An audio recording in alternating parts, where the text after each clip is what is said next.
Album of the Week, episode 53.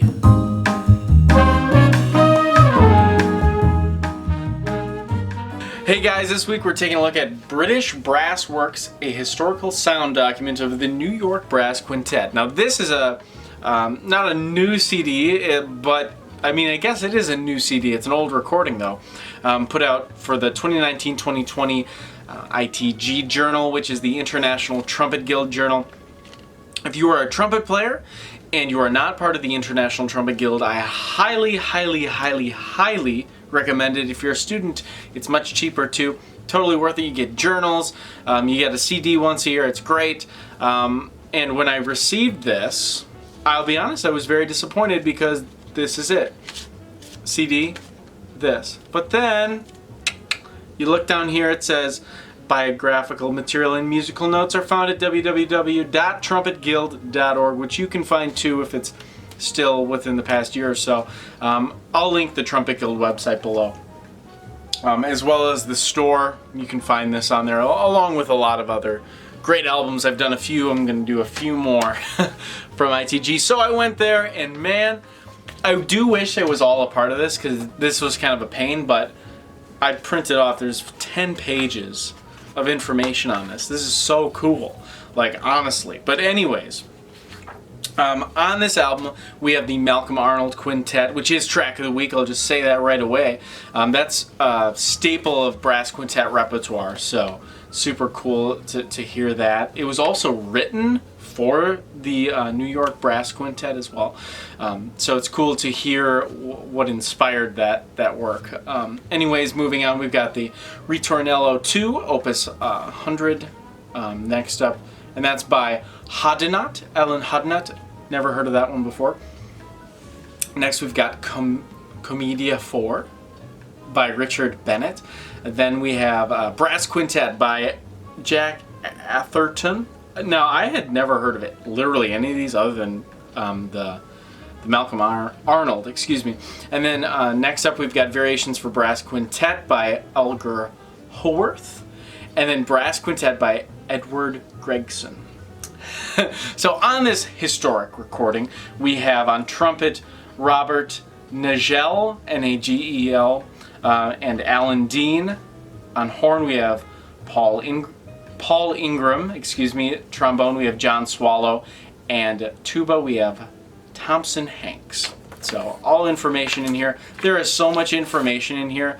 I could never go into all of this. This is a page full of notes just from International Trumpet Guild, thanking people for putting this together, message from the president and all that stuff. Next we have British Brass Works, historical sound document. This kind of talks about the group itself and everything that goes along with that. We have some historical documents that was going between you know, the composers and the quintet. It's just really cool. I was looking through it, and like I said, you can do that on your own, but what a neat album. I'll be honest, it was it was more neat than it was fun to listen to. I'm sorry. It's really cool. The historical aspects are awesome, and I absolutely loved the recording of the Malcolm Arnold, and they even say it in there too. That's like the main event of this whole album. So not to take away from anything else, but the Malcolm Arnold was fantastic. And I think too, these other ones I had never heard of, and there's probably a reason for that. These aren't like super popular pieces. You know, nothing really wowed me as far as that's concerned. But as a historical perspective, this is so cool. And I got this for like, I think I paid $3 or $4, maybe $5 for shipping and handling. That's all I had to pay since I'm a member. So it's such a great deal, and it's so cool. It's cool to have a part of history, and the massive amount of effort. This is ITG CD 28, so that's pretty cool. But the amount of effort that they went through. And I guess I should say too, these are British brass works. So a lot of these guys were in like British brass bands. If you aren't aware of what a British brass band is, it's a lot of guys in like the Salvation Army and stuff like that, where it's just a band of only brass players. Not like DCI, it's British, but it's really cool. Professor at Lawrence University, John Daniel, who I've studied with a little bit. He's my teacher's teacher, was in his undergrad, and I've played with him in the Central Wisconsin Symphony Orchestra and stuff. But he's part of the brass band at Battle Creek in Michigan, I believe. And he's talked about it. He's played a sopranino, cornet. You know, that's when you play all these weird random trumpets that you would never otherwise play. So, and obviously this was in a quintet setting, but it had that same style to it. When I was listening, obviously the recording quality isn't going to be, you know, amazing with all of these, just because they weren't recorded recently. It's a historical document of it all.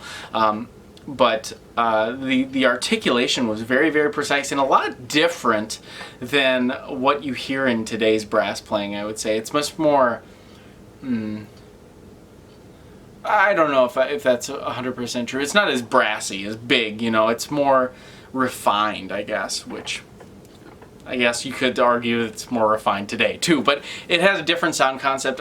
Some of that I think did have to do with the recording quality, but it sounds great. It's a really cool album. It's a piece in history, so I highly recommend, especially if you're a trumpet player or brass player of any type, to check this album out, all through the International Trumpet Guild. I'm not sure if you can purchase if you're not a member. You'd have to look at that. If you're a trumpet player, become a member. If you're not a trumpet player, I could see why you wouldn't want to do that, because like if you play trombone, it's cool though. Anyways, for next week we're going to be taking a look. We're going back into the jazz realm. I haven't done a jazz CD in a bit, so we're going to be looking at Ben Allison. The stars look very different today, and if you look on here, I actually got it signed by Ben Allison when, if it ever decides to focus, there we go. He just wrote Adam! Exclamation point. My camera sucks. I say this on every video, but I just can't stand the focus on here. But anyways, Ben Allison, the stars look very different today. This was his new album, or I guess it's not actually. Now that I'm looking at it, it was his newest album when he came to Stevens Point. That was a number of years ago. That was like 4 years ago, I think. But it looks like it's from 2013. But we got Ben Allison on here. Ben Allison is one of the greatest modern jazz bassists today. So going to be really cool taking a listen. Ben Allison also will always hold a special place in my heart, because his album was my first album of the week ever. Let me see if I can pull it out quick. Found it. This one. Ben Allison and Man Size Safe. Little Things Run the World. That was my first album of the week ever. So check that one out if you haven't. But it'll be cool to go back. So that was 53 episodes ago. But anyways, that'll be for next week, so be sure to tune in then. So if you like the video, please give me a big old thumbs up, helps me out a ton. Hit the subscribe button and the bell notification so you never miss another video with me. Comment below any suggestions on ways I can make these videos better, as well as any album recommendations that you think I should spend a little time to check out. So with all that being said, thank you so much for watching, and I will see you next week.